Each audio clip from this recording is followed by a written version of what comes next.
How are you today, all of my peculiar pen people? I know you're there with me. I just came from the Boston Pen People meeting. They meet about 6 times a year, and this one was in Quincy, Massachusetts. All right, so I brought all the pens plus 1 or 2 on my currently inked up video I just posted. One of the others I brought, I inked up this 1940 Parker Duofold Senior. And this has a factory stub nib, which is very unusual as well. I brought a new journal. I made sure to have some pen love on there. I threw my RT sticker and my Jason Neal sticker in addition to some aquarium stuff. All right, so first I ended up meeting this gentleman, Andy Bellevue, and he does restorations of vintages. Insane restorations. He actually makes his own matching overlays to match pieces that have lost their matching cap body or otherwise piece of a pen that needs an overlay. He actually makes them himself and matches it to the pattern of the one provided. So if you have a vintage in need of restoring, even up to something insane like that, definitely contact Andy Bellevue. Next up, I learned about Bob Slate Stationer. That is a retailer in Boston, and apparently they're the last one standing.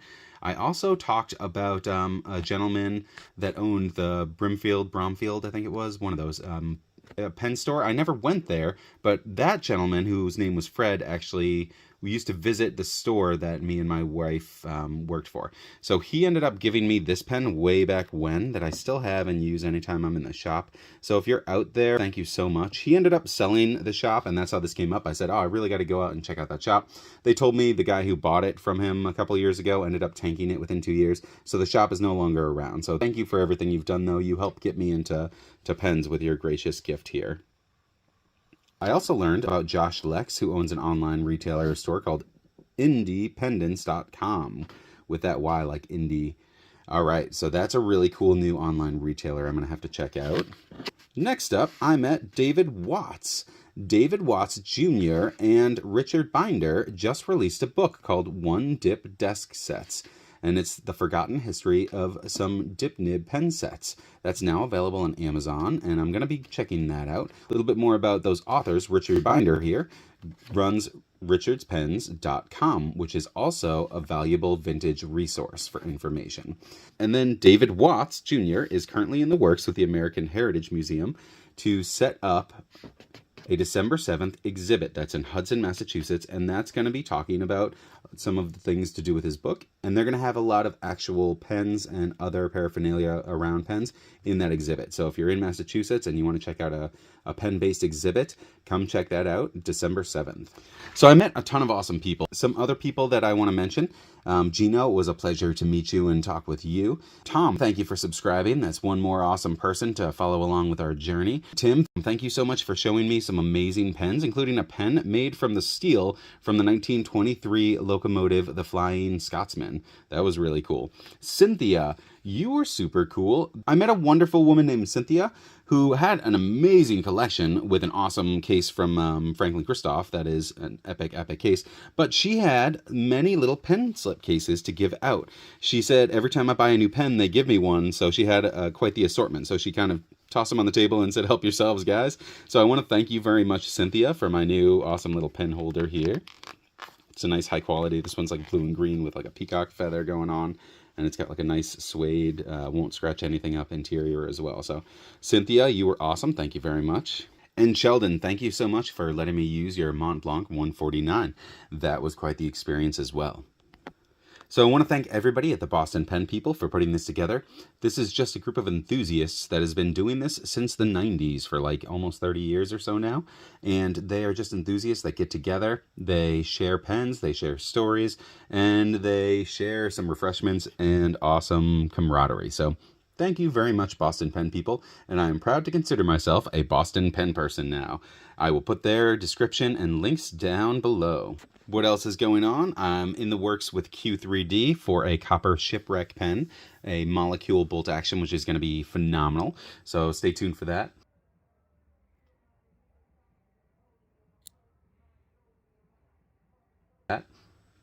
Next up, I have a new package from Mythic Pens. Cool box stamping going on. I like that. All right, we're digging in. Today we're using my Benchmade Freak, pimped out with some red hardware. Actually, they call this one the Super Freak because it had nicer options on it. Anyway, got some extra tape on the side there. And here we go. Very cool. And this is 2 pens and an extra cap. So I'm assuming this is the extra cap. Love all the little stickers. Yeah, that's the extra cap. So before I pull out the extra cap, I'm going to pull out the pen that goes with. Nice little get the job done pen sleeve here.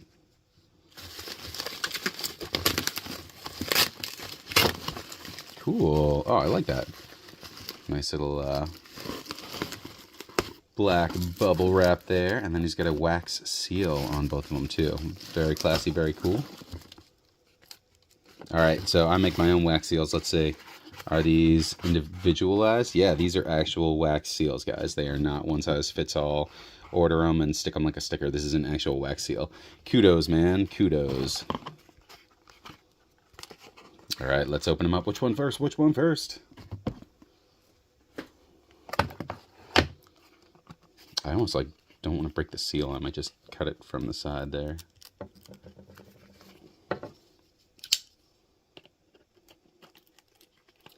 I like your wax seal.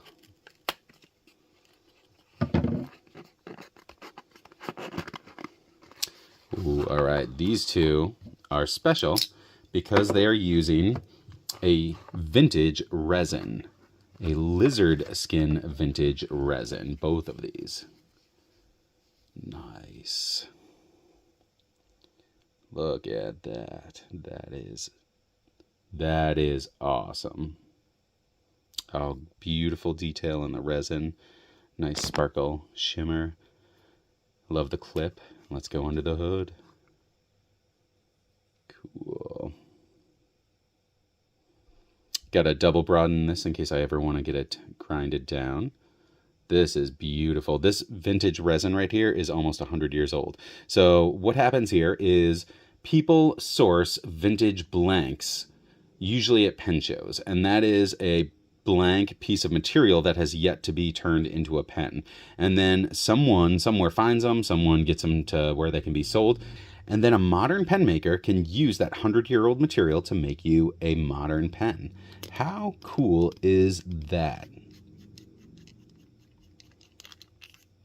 Converter underneath. And I want to give props to Mythic Pens because they went above and beyond. I actually ordered this one with a cap that did not have a clip. And after the fact, I saw another one that had a clip. And then I asked him if he could make me one with a clip. And he did. Not only did he make me the one with a clip, but he was kind enough to go ahead and throw in the original cap as well. So if I ever wanted, and I didn't want to use a clip, I could go with this little bit shorter cap as well. That was just above and beyond. So I want to thank Mythic Pens so much for including that.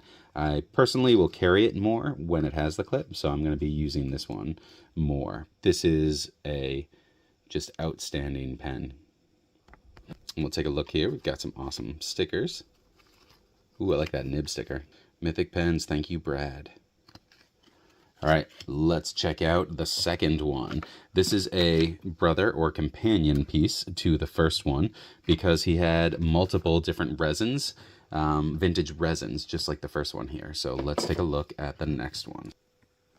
And here we go.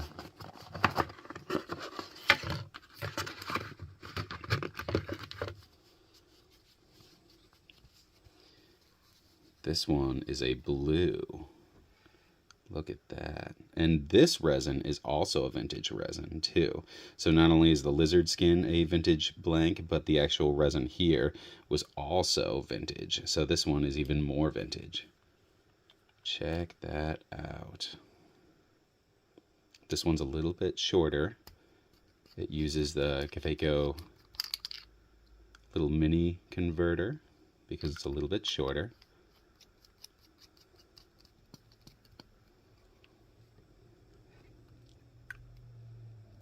Does post rather nicely though. And it's just long enough I can still use this and reach the crook of my hand without needing to post. So that's kind of unique and cool too. Wow. Check this out. A matching pair of lizard skin Mythic Pens using vintage resins. I do believe that one of these is going to house the 100-year-old security nib that I currently have on the Leonardo. I think I'm going to move that vintage nib over to one of these vintage pens just to add to that vintage awesomeness. This is going to be a really cool Halloween pen in general too. Not that it's necessarily a Halloween pen, but just the colors are kind of themed where it's just perfect for the season. And I do kind of like having the size difference there too. But I really, really appreciate these pens. Thank you so much, Brad. All right, there you have it, guys. My Boston Pen People meetup experience, along with some new, modern, yet vintage pens. Thank you again to Mythic Pens. You guys can look forward to that music nib and the F3 review next. Take care, everybody. Thank you very much for watching. And as always, may your own journey lead to your own personal zen.